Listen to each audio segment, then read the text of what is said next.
Hello and welcome back to another episode of the Standard Grind. And today we have some amazing stuff happening because LORYWN is back, baby. I'm super excited. And before we get started, I just want to say, let's let's put some thanks to the Magic Gods for letting us go back to LORYWN. It's my favorite plane of all time. I'm really just happy to be here. So let's jump into some games and see how we do. We're gonna do a quick mic check. 1, 2.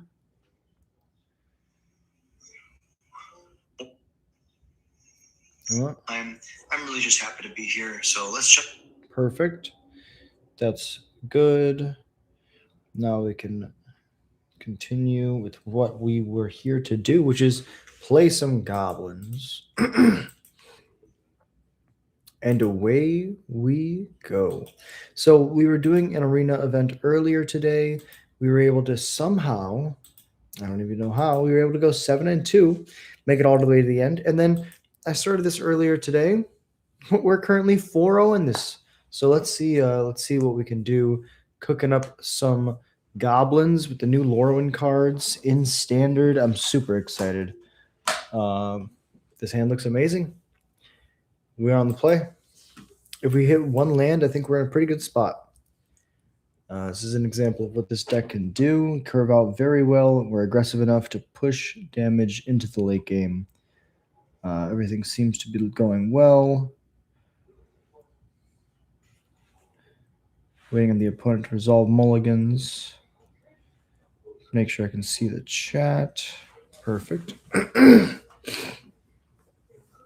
Turn 1 Stadium Headliner. Turn 2 Curse Crafter. Or Squelcher, depending what basic they play. Turn 2 Eclipsed Realms on Goblin. We see some blue.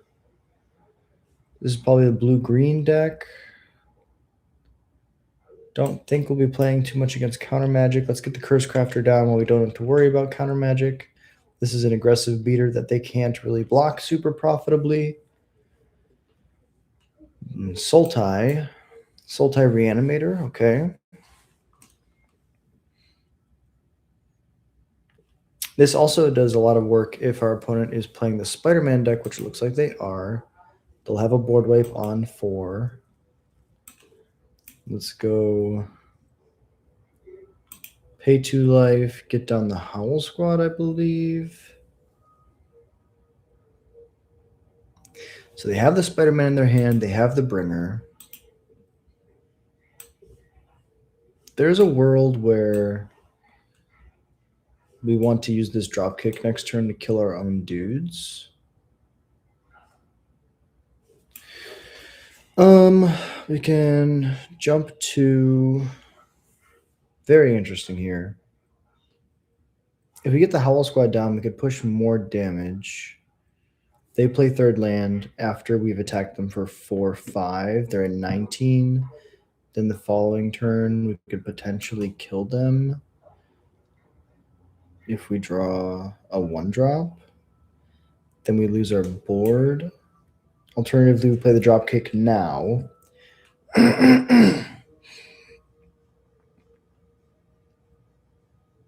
Play the dropkick now. Next turn, if we draw a land, we can go Seer Slicer or Squelcher. I think it's right just to play the Howl Squad. Try to be the aggressor. Put them to 14.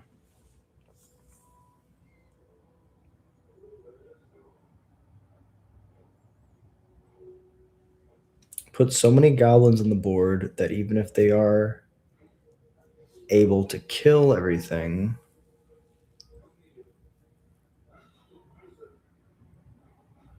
yeah, Curse Crafter and Howl Squad are both bad for them.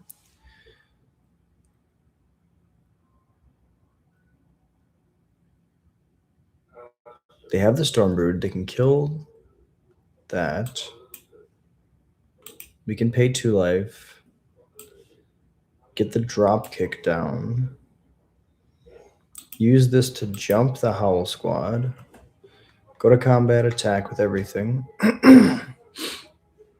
We would have been pretty close to lethal. We would have had exactly lethal if they hadn't done that. But now the Howl Squad's going to die. So then we have a board next turn. And they had to shock.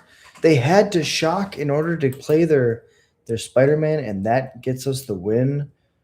GG's, opponent. Well played. Okay, so even if they had an untapped land there, they would have died to us bringing back the Howl Squad and the 2-drop. Then we play 2 of our other creatures. They have Spider-Man, Bringer, and Overlord. That's 3 blockers. They have to block all our creatures. When our creatures die, we deal them damage. It would have been very close, but we think we would have gotten there even if they hadn't had to shock themselves to death. Very, very close. Okay. Let's run it back. This hand's okay. It's not the greatest. We have lands and spells. We can get the Bastronaut down turn 1.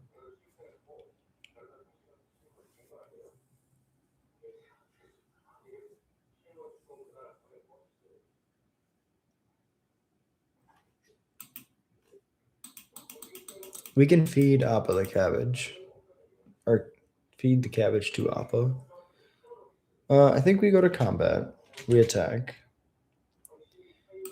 Then we get down our Sear Slicer. We start to develop a board. This is going to allow us to outpace the removal most likely. Looks like they're another Sultai mill deck. They do have the cash grab. Or they do have the Spider-Man in the yard. Okay. A Lord is exactly what we needed. Combat attack. Put them 12. I don't believe that we can kill them next turn. 3, 6 is 9. Plus 4 is 13. Wow, we do kill them next turn. They have the Verge. They have removal for the Dropkick Bomber. Even if they do this, Curse Crafter might push us into the game.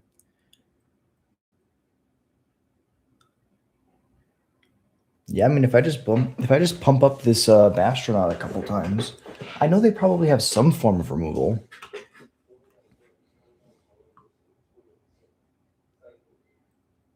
Oh, I have to write down my matchups. So, who's the first one? So it was 7 rounds. We played 4. The 5th win, R5. Okay, they get to kill the Lord. R5 was Reanimator. This is round 6. Also versus Reanimator. Goblin. Get the Curse Crafter down. Pump the Bastronaut. Combat attack. 6. I have 5 dudes. Oh, they have the Arden and the Deceit. So Arden's going to be able to reanimate Terror. I don't know if that's enough. Oh, no, because Arden gives things... That's right. Arden does give things lifelink. It's going to be very close here. Does opponent have their 4th land?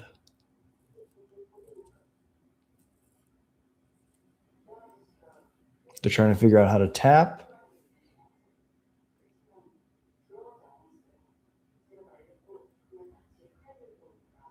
Opponent's slow rolling the 4th land. They go to 4. Spider-Man enters as a copy of Arden.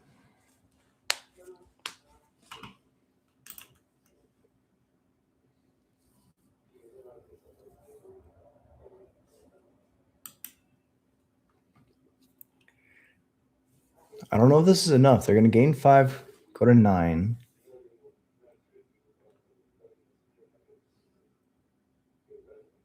One, 2, 3, 4, 5, 6, 7. Plus what I double strike. They get an Overlord. The Overlord has lifelink, but it also has haste. Picks up another Spider-Man. Does not have...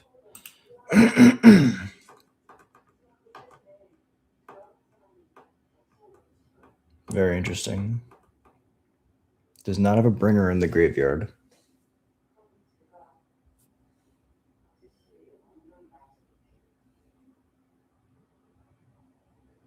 Okay, another Krenko is not helpful. This can be a black source, but it can enter tapped. Next to combat. Everything.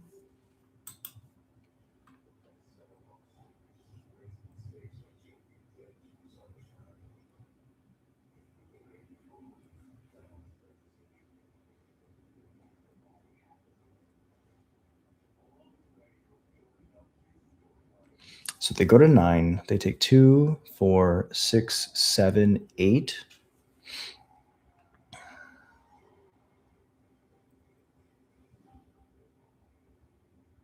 Very interesting.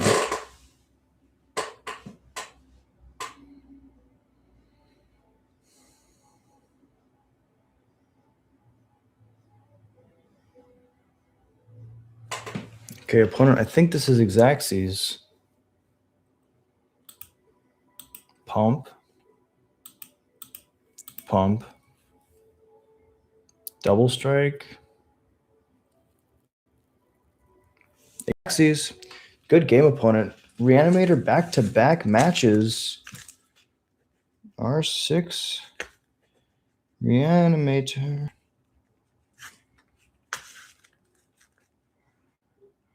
Part 2. And then we do it one more time. Deep breath. Reset.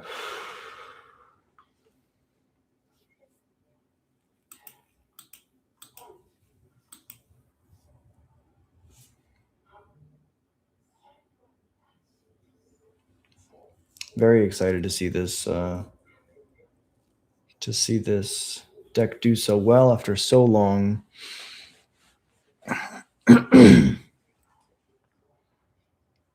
The new cards are absolutely beautiful. It's nice to have some new tools to cook with in the kitchen, and I'm very happy.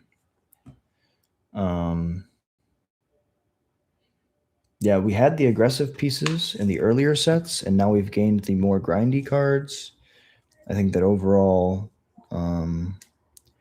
this deck is incredibly impressive. It's just figuring out the sideboard slots is going to be as always, the hard part. But, in these best of one games, the deck really does show how aggressive it can be. We can really erase these quote-unquote combo decks if we just keep decent hands. Play Goblins at the LCQs in Portland. Can I see your deck list? 1000%. So let's go. Let me play this game and I'll give it to you 1000%. But actually, I made a Twitter. I don't know if you're on Twitter or Blue Sky, but if you go to Goblin Ringleader, it's also on my flex slot, but the list is on my most recent. So if you go to profile Goblin Ringleader, it's the most recent thing. I 7-2'd with this list earlier today, and it looks like we are potentially in a position to do some nasty things today. Turn 1 Bastronaut, turn 2 Howl Squad, turn 2 Sear Slicer, turn 3 Howl Squad. I want to see what my opponent's doing. Looks like they're doing green-black mid-range stuff. Harvester, okay.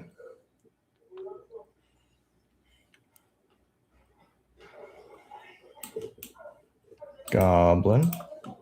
Let's get the Squelcher down. But yeah, the list is on my flex slot. I'll post it in the description of this video as well. Festering Gulch, Town Greeter. This is an interesting build. Looks like this is Roots. I'm super excited to see how this deck does. So let's go Blood Crypt, Shock, get the Howl Squad down.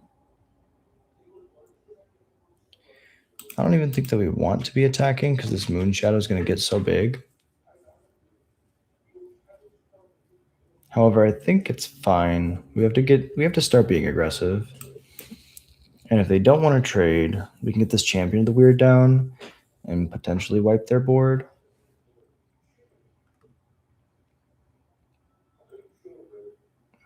Because this by itself has put 6 -1/-1 counters on their creatures.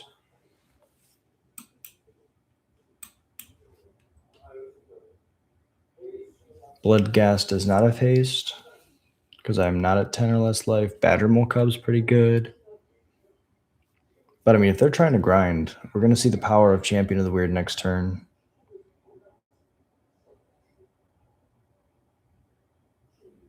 Another Badgermole Cub.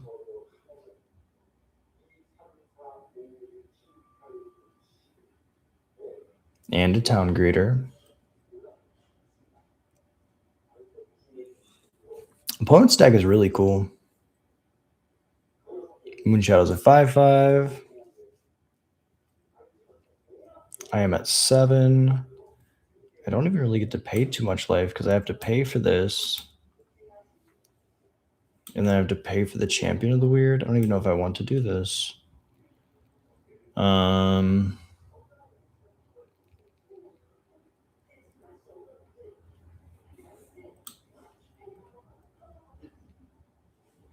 blight 1, 2, 3, 4 times. Alternatively, I get the Bastronaut down, the Seer Slicer down, I make an attack, I make a block. I think I like that more than doing it next turn. Let's get the Seer Slicer down, get the Bastronaut down. Go to combat, attack with 1. They eat it.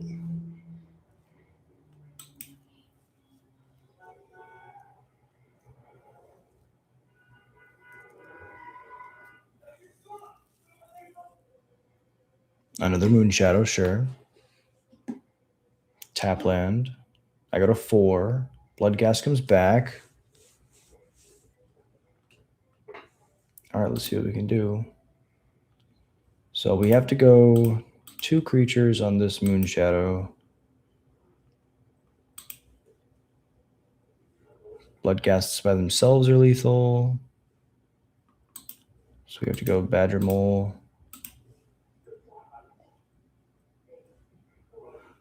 Badgermole. Yeah, this doesn't look good. This does not look good. I don't think there was a window for me to be able to do this. I guess I didn't have to shock. I would have been at 7. Yeah, I shocked for no reason. Good game, opponent. Okay, so we pick up the first loss. Really close to undefeated with this list. That was a really aggressive start for my opponent. Moonshadow soloing us there, which is super powerful to see. I think that this list is very good against the slower, more grindy decks in the format. I think that we are the best aggressive deck. But against other aggressive decks, we don't have Burst Lightning and Strike, which we were playing for the longest time, to give us that kind of back and forth in the aggressive mirrors. However, we were 6-0, and that was our first loss. So take it with a grain of salt. The matchups so far were Mono White Life Gain, Simic Ouroboros, Green Black Reanimator, Mono Black Slasher, Reanimator, and then so W round 7 was Green Black Moonshadow. And then rounds 8 is right now. I mean, I like this hand. Let's go turn 1 Bastronaut. Getting the Bastronaut to double strike as fast as possible is really important.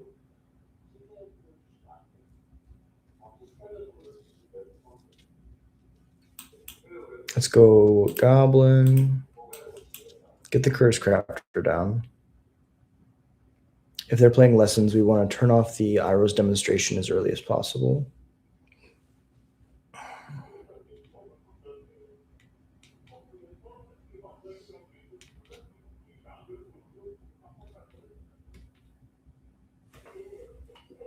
Burst Lightning on the Bastronaut, sure. They do take a damage.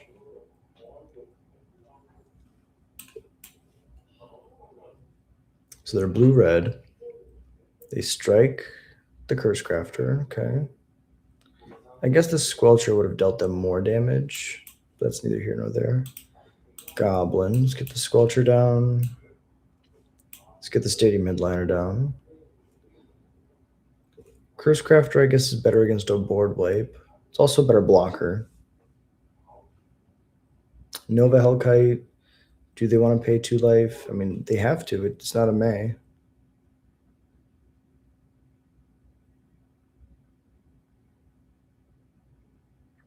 $16.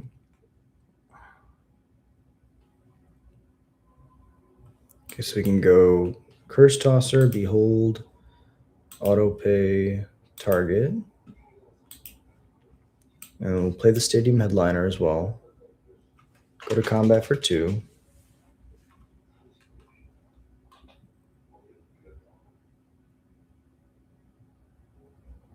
Emberheart Challenger.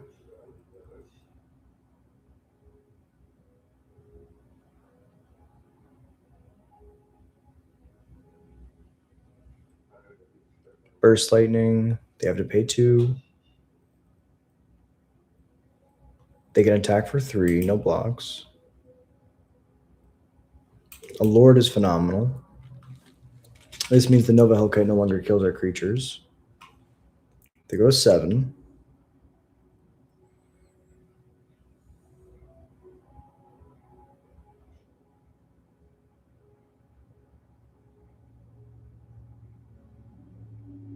They can play the Nova Hellkite and then Scalding Viper, bounce, warp another Nova Hellkite. That's a winning line. Kill the Curse Tosser while they can without it killing the Challenger. Or they could kill the Stadium Headliner because it's just hard removal.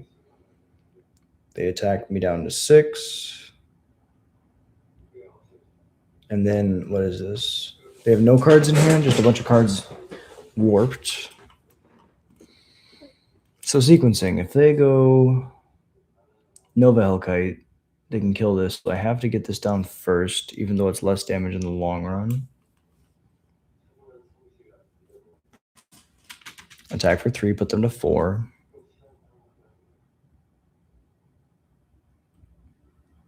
They play Nova Hellkite.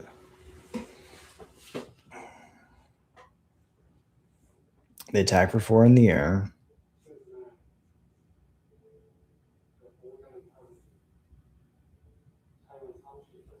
No attacks is interesting. Goblin.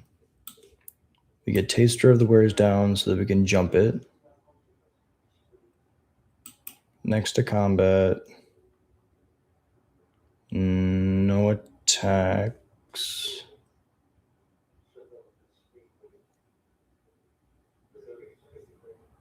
I guess we die if we try to get cute. If we could jump this into attack, force a block.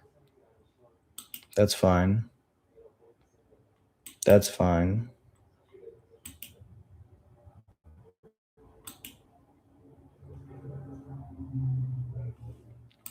Jump. Oh, the Curse Tosser can't block. That's right.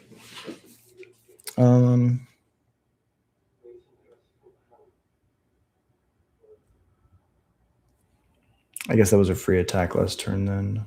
Let's jump the Taster of Wares. Block. Go to 2. So that was a punt. If we attacked with the Curse Tosser, we force a block.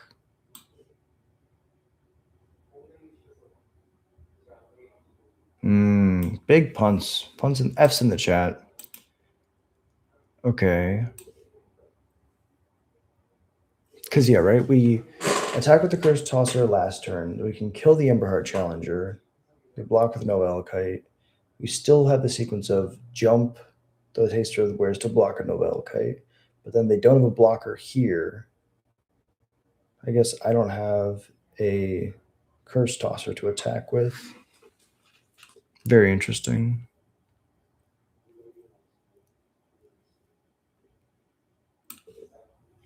Get the Krenko down. Go to combat. Attack. They block. Damage is good. There's nothing to blow up. I can jump one of these, and then I died the second dragon. Nova Hellkite is really good.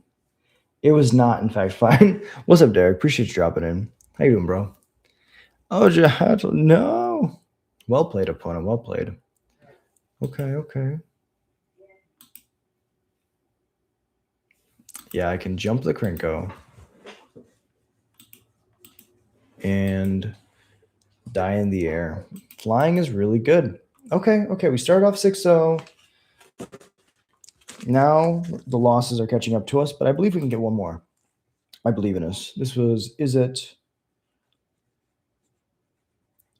aggro? And deep breath. Reset. If we feel like it's a bad hand, we're going to mulligan it. We're not going to keep okay hands. I think these last two matches, I've kept an okay hand. It was decent, not bad. Opponent definitely had better. Such a beautiful art. The dragons dancing. It's actually insane how beautiful it is.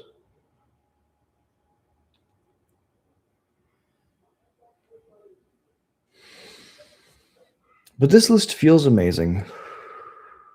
I really enjoy the main deck. I don't know too much about the sideboard. We're still figuring out the numbers for the sideboard, but the main deck feels absolutely insane.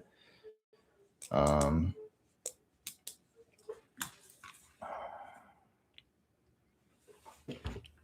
this match, we'll talk about the list and then maybe play a little bit more.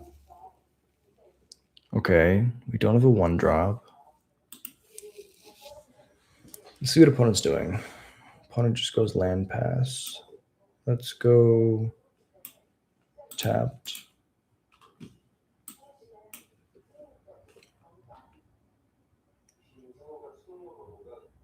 Challenger's okay. We can go Verge. Inversion. If there's a 3-drop. Oh no, this grub is gonna allow me to pick up the nameless inversion no matter what. Well, a pair of Hellkites is good, so 3 sideboard slots for that. Yeah, I think that there's certain cards that are just insane. Grub is a good example of a card that allows us to grind really, really well. We would have definitely preferred the Hexing Sculptures beat nameless inversions, and also going to sideboards against that deck is huge. Okay, so we go Mountain. Could just get the grub down, pick up the nameless inversion. I kind of like that. Pick up the nameless inversion again.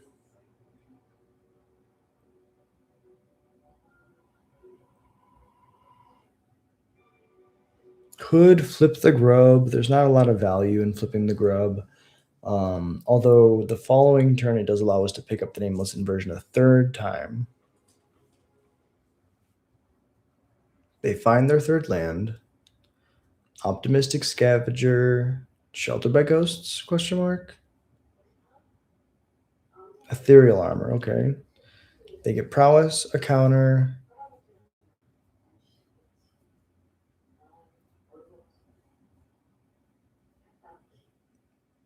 So it's currently a 4/4.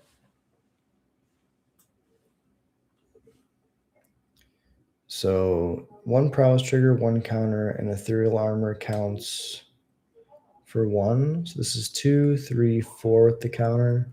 Some nameless inversion's not quite going to do it. We could chump. I don't think chumping is the greatest option here.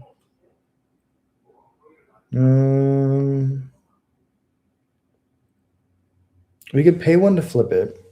And we could play Taster of Wares, take a card out of their hand. I'm going to say no blocks. We're going to be greedy. We're at 11. So I can go pay 1, flip it, play a land, play Taster of Wares. I get to look at 2 cards out of their hand. I get to attack, blight onto it, look at 3 cards out of their hand.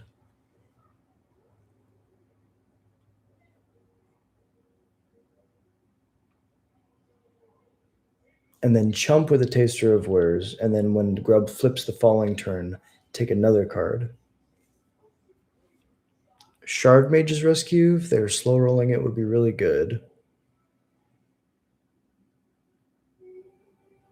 Burst Lightning's fine.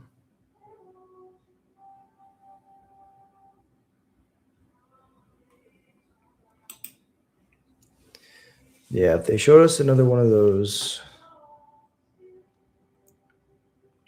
I think we're fine with attacking. No, because if it's another Ethereal Armor, it's 1, 2 from the Prowess and the counter. So that puts it to 7. No, it puts it to 6. Plus the Ethereal Armor buffs twice more, which is 8. Scavenger is 9. Living on the edge. Do we even want to pick up the Taster of Wares?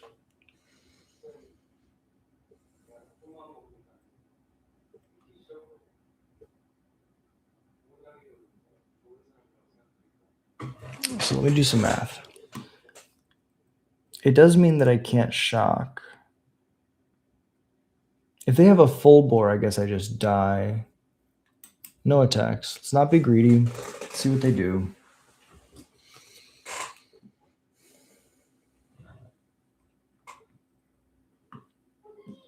Next turn I can go Nameless, play this tapped, Nameless Inversion. Okay.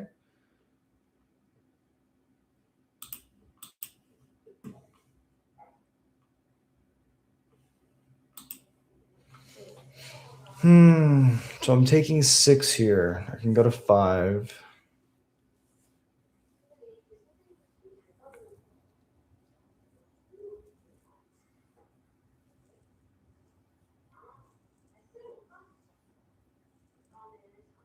Shard Mage's Rescue is a buff for 2, plus Prowess, plus Enchantment, plus Ethereal Armor. So that's lethal. I mean, plus Slick Shot. So let's just chump. I guess Scavenger. Could get the Scavenger off the field. Yeah, let's just chump. Shard Mage's Rescue. They do have it. Yeah, this would have been lethal. So now I'm at 5. The Slick Shot is too big. Interesting. Should have just slammed the Nameless Inversion when we could have. Let's go black and just tapped. 6 -/- counters on their creatures is not enough, actually. And we have to pay life, too. So they put 2 counters on a creature. They put it on the Emperor Challenger, becomes a 3/3. They put 2 more counters on a creature. They put it on the Slick Shot. It becomes a 1/2. And then I have a blocker, but I've paid 2 life. I've gone to 3. Any spell kills me.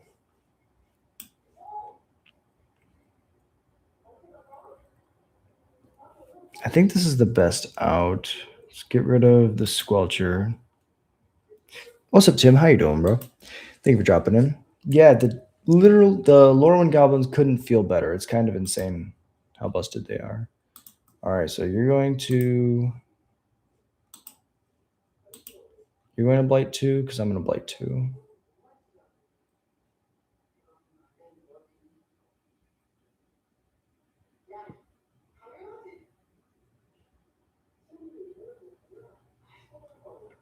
Okay.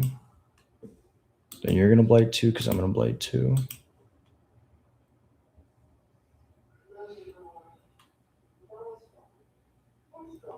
Okay, that's what we thought.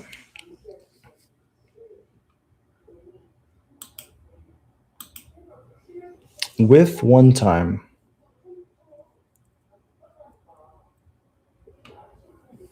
Yeah, good game. Good game, opponent. You can only activate this as a sorcery.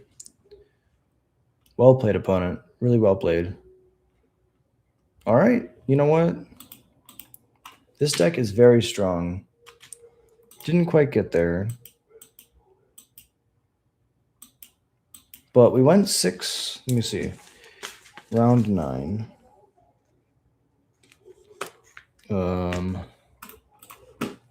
This was Boros. Auras. So 6 and 3. So in the events that I've played today, I've gone 7-2, 6-3. And let's just run it back. Oh yeah, I was gonna go over the deck real quick for the people in chat who wanted to play this at Portland. So I can't speak on the sideboard. The sideboard is a meta call, and depending on what you believe that you're going to see. My mana base looks something like this. The caverns are in flux. You could play 4. You could play 0. The reason I don't want to play 4 is because the verges aren't the greatest. If you have 4 cavern, 4 eclipse drums, the lands don't turn it on, but everything else in the deck does. 1 swamp in case they take you off your black sources, but Field of Ruin, Multiversal Passage, could be Starting Town. It doesn't, it's like the same card to me. Mudburton Curse Tosser is amazing. Allows you to basically have a fatal push when a creature dies, but it's power instead of CMC. But it's stapled to an aggressive beater, which is great. Nameless Inversion has been fantastic. You know, you saw in that game, it doesn't always have enough. It doesn't always kill your opponent's creatures because it's not quite enough loss of toughness. But the 2-2 split between that and Hexing Squelcher has felt very strong. Sometimes you need the counterspell removal. Sometimes you just need the hard removal. Grub is fantastic, like we saw in that game. If you flip it back and forth, you're able to do some very grindy mid-range stuff. Taster of Wares, same thing. Very, very powerful mid-range card. Dropkick, Howl Squad, Seer Slicer, Stadium Headliner, and Bastronaut are all like the staples that we've been playing for a very long time. Krenko hasn't felt the greatest in these last 3 games, but usually there's a lot of situations where, you know, Krenko will win you the game by himself, and he's fantastic versus the Ouroboros decks. So I highly recommend playing at least 1 or 2. Champion of the Weird has overperformed today. It doesn't do well when you're behind, but it's amazing when you're ahead. It's a one-sided Plague Wind if you have enough creatures and enough life. The sideboard looks something like this: 2 Nameless Inversion, 2 Squelchers, just so we can board out whichever cards are bad in whatever matchup. Against Control, you cut the Nameless Inversions, you bring in the Hexing Squelchers, you do vice versa versus the aggressive decks. Taster of Wares, the 4th one, can come in pretty much in every matchup as long as you're trying to like board out your 1-drops and go bigger. Champion of the Weird, we have the 2nd copy on the board. Leyline is really good against the Reanimator decks. Takes away those turn 4 wins that they have. Sunspine Links is a nod to the fact that the Jeskai Revelation deck is very, very powerful right now. And Sunspine Links not only allows them to just die if you top deck it and resolve it, but it's also one of those cards that just does so much in so many matchups if they have greedy mana bases. Grub's Command is the new Goblin Ringleader. There's a lot of situations where you cut the entire deck is goblins. You know, there's not a single non-goblin spell in the 60 in the main. And when you bring in Grub's Command, it's kind of insane, all the craziness that you can do. I drew 5 cards and then had a Howl Squad Heavy that was online with max speed, so I was able to make a copy of Howl Squad Heavy and then cast another Grub's Command. Card's actually nasty, so yeah, I like it a lot. Let's see if we can win some games again. Events. But yeah, I felt very, very, very strongly about this deck.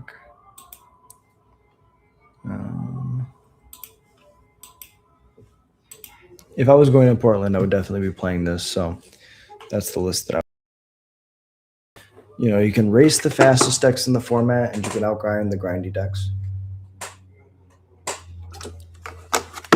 And then it's just up to you to build the sideboard in a way where you feel comfortable.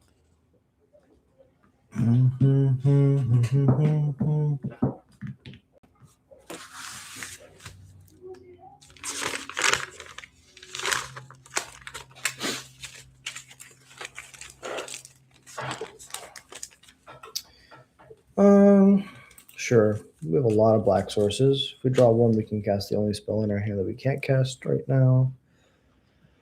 Black, white. What could black, white be?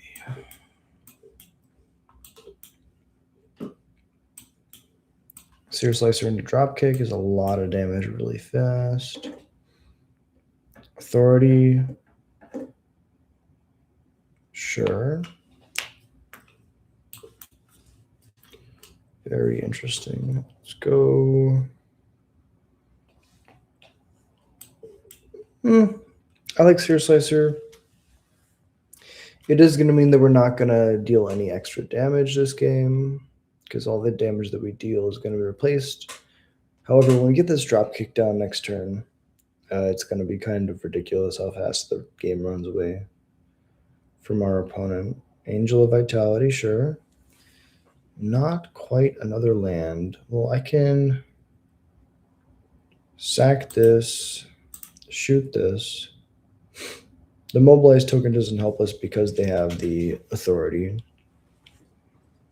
Now we're the one missing land drops. They get Wrath.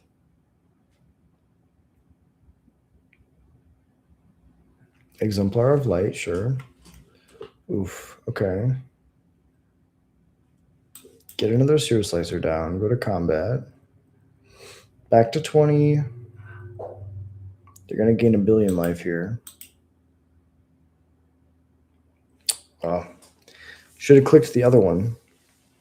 Going too fast. Deep breath. Gotta slow it down.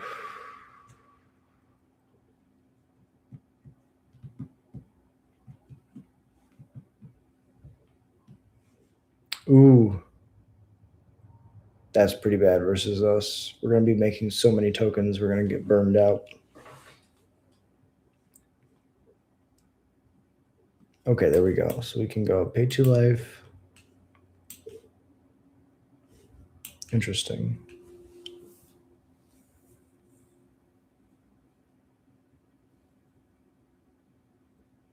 I think it's right just to get the Lord down. The issue is we're going to die to this flyer very quickly.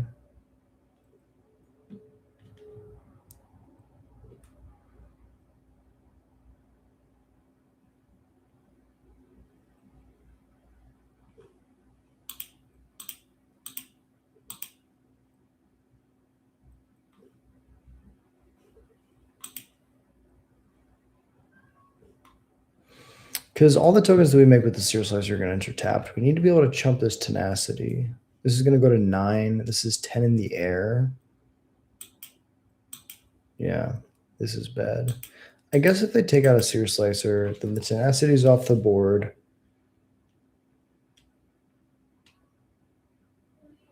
And we don't make an extra token.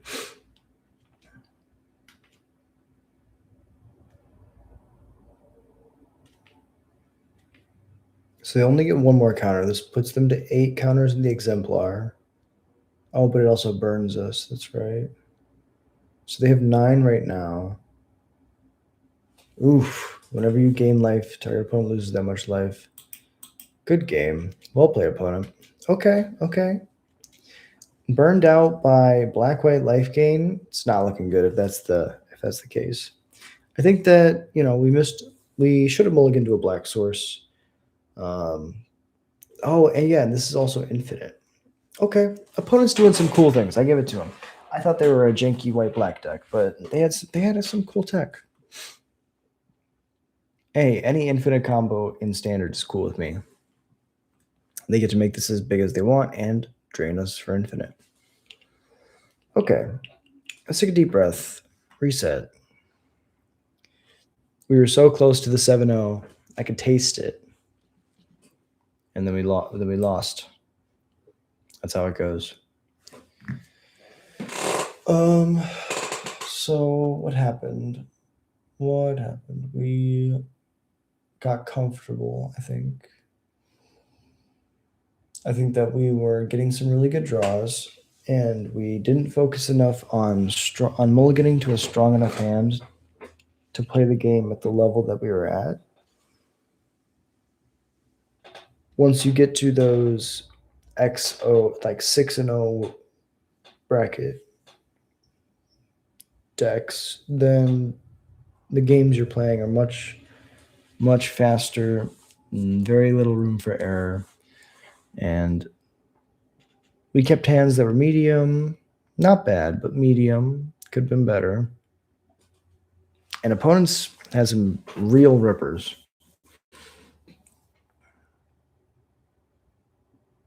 Probably going to play one or two more, and then we're going to crash. Yeah. I like these hands a lot. We go Bastronaut into Curse Crafter. Turn 3, we start using Stadium Headliners as removal spells.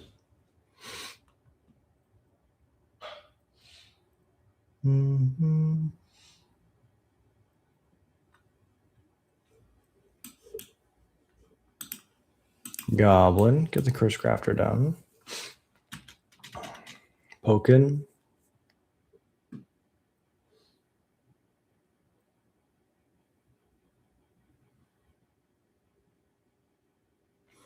Yeah, and Curse Crafter has just felt absolutely amazing. It's got Death Touch, so it blocks incredibly well, and it allows us to be aggressive into blocks by our opponent because of the fact that it shoots them for damage. Gaida, interesting.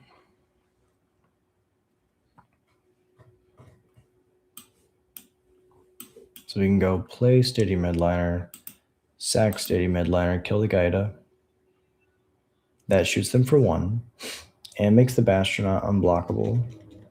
And we can also now attack with the Curse Crafter without fear of them blocking.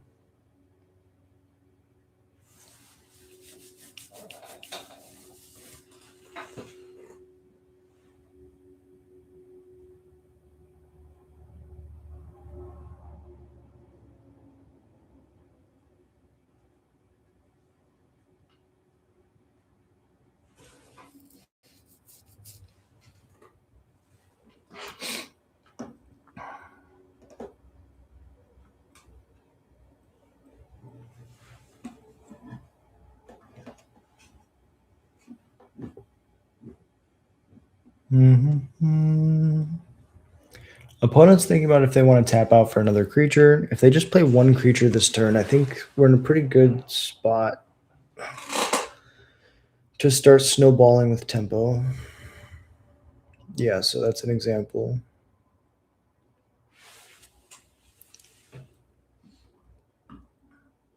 They attack. What does this mean? This has to mean something. Wrath of God? Day of Judgment?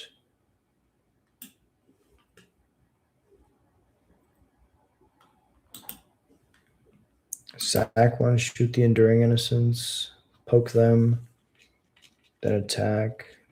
This has double strike. It has to be Day of Judgment, right? Can't imagine what else they would have here. Maybe they have 3 mana spells in their hand and they're trying to figure out the sequencing for them.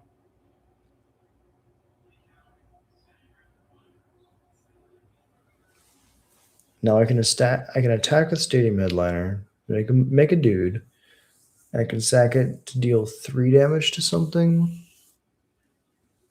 Now they get the authority of the consoles.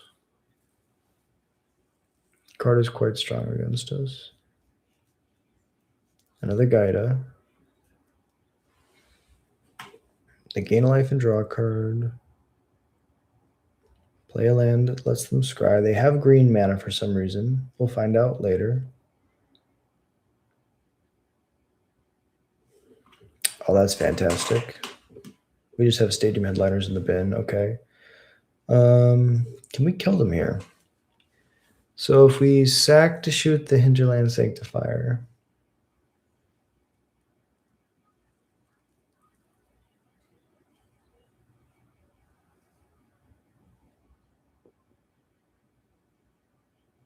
Is there a reason to kill the Gaida? Is their ramp important at all? So playing the land no matter what. We have the option to grub. We could grub, pick up Stadium Headliner, play Stadium Headliner, but then we can't activate this one. We could double pump, or I guess we could single pump grub or single pump activate. But we can't do double pump and shoot. They're at 13, so I think we're setting up for next turn. So in that case, let's go to combat. Everything in attack. Mobilize trigger. I guess the mobilize doesn't matter then. They not stay at the same life. That's fine. They go to 14. Before blocks, we'll sack the stadium headliner to shoot the thing that lets them gain life. They can put counters in Gaida. Oh, I see. So their angels will enter with more counters. There is a reason to kill it. We'll activate this ability. They get to block this mobilize token. So I guess I did let them net gain 1 life for no reason. We could have sacked before we attacked. They wouldn't have gained life. They're at 7. They have 5 mana for angels, 6 once they play a land.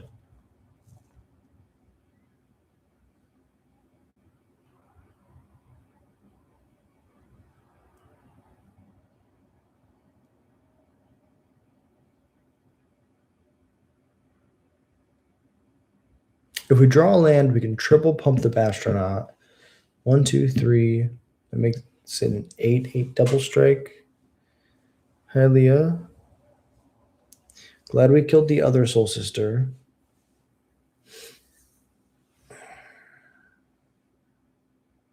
They can attack with Gaida. It's got vigilance. They didn't. I don't know why.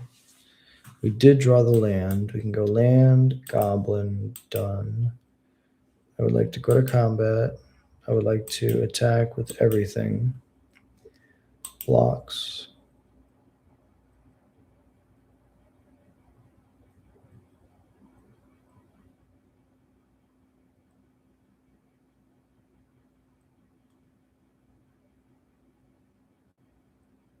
One, two, double pump will be 4 mana. This is interesting. Menace is incredibly powerful. I remember when they invented Menace and they brought it into the fray. Interesting. Activate. Activate. Activate. That's 8 double strike.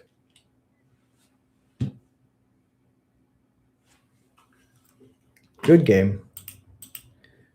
Double strike is dumb. Authority of the Consuls is strong, but Bastronaut is stronger. Yeah, that was Cursecrafter doing the Lord's work. Incredibly powerful. So close to the 7-0, but we're going to run it back. We're going to get it. I believe in us. Might not be today, might not be tomorrow, but, 6-3, still pretty decent of a record. Not insane. But I like the list a lot. The new goblins feel very powerful. And I think that, the best thing that we can do as somebody who loves, the best thing I can do as somebody who loves a deck that's like goblins is to just test things. Even if it's not the greatest, even if it doesn't always work, you might not always go undefeated. But I like to just run through games, run through play patterns. I learned things, those last 3 matches that I lost in the last one probably taught me more than the 7-2 that I got earlier. All right, opponent's got this shiny robot as a friend. I have Mr. Cabbage. All right, we'll go basic mountain and Bastronaut. This looks like Simic or a Boroid.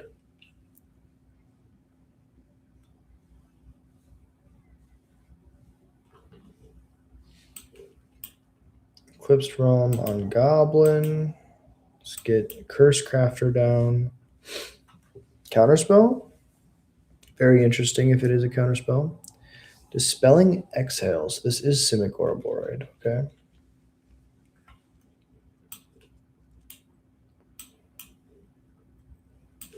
Let's go pay 2 life. Howl Squad heavy. Does this one resolve? It does? Interesting. They don't want to bounce it? Okay, they do want to bounce it. But after I go to combat and get my token? Fascinating. They surveilled, not into the bin. Oh, it's Kona. Fascinating. Okay.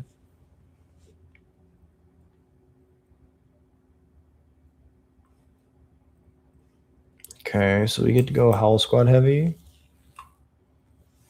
Combat, make a dude attack.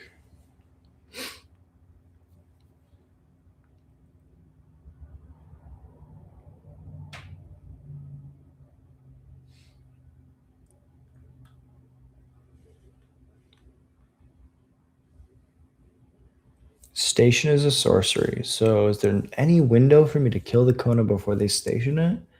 I don't believe so. But next turn I can taster of the wares, look at their whole hand. If I go no blocks, I take 10. I still have 2 turns in the air to live. If it's tapped, they can put a permanent into play. They do not have a permanent. That's not a good sign for us. They are at max, or we are at max speed though. So everything is mana neutral.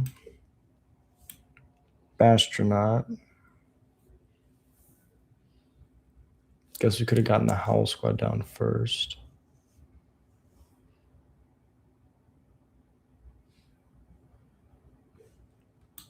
What is it if they behold a dragon? Counter unless they pay 4. Interesting. So I can go to combat first. Does that help me though? 1 extra mana. This taps for 3. It could tap for 4. Pay 2. I mean, if they have no counter magic, we might be able to kill them with Howl Squads, but the chances of them having no counter magic is very low. Let's go combat. See if they have anything.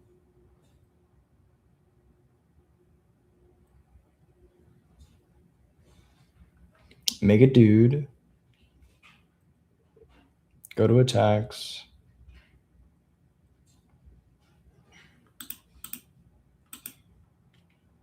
Attack for 4. If we played the Howl Squad heavy, no, I don't think so. So first strike damage is fine. Normal damage is fine.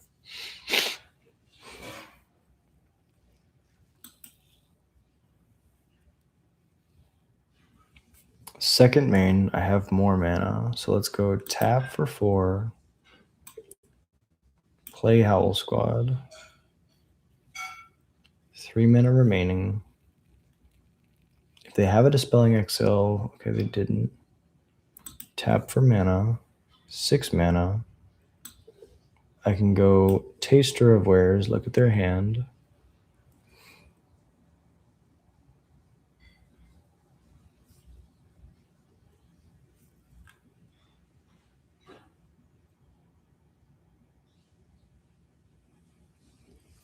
X stun counters. X is 3. Tap creatures you control of hexproof.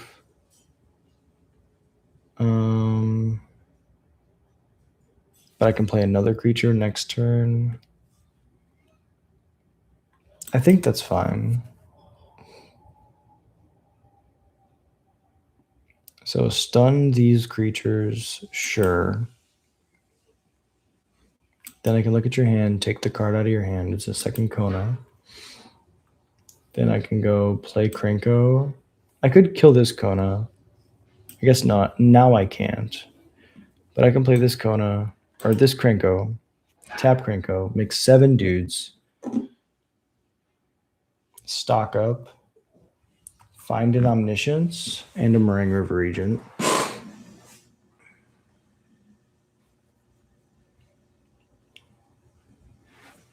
We go to blocks. block, go to 2, and then they get to put something into play. Do they put a Sire of 7 Deaths? No, another Marine River Regent. They're going to bounce the Krenko and something else.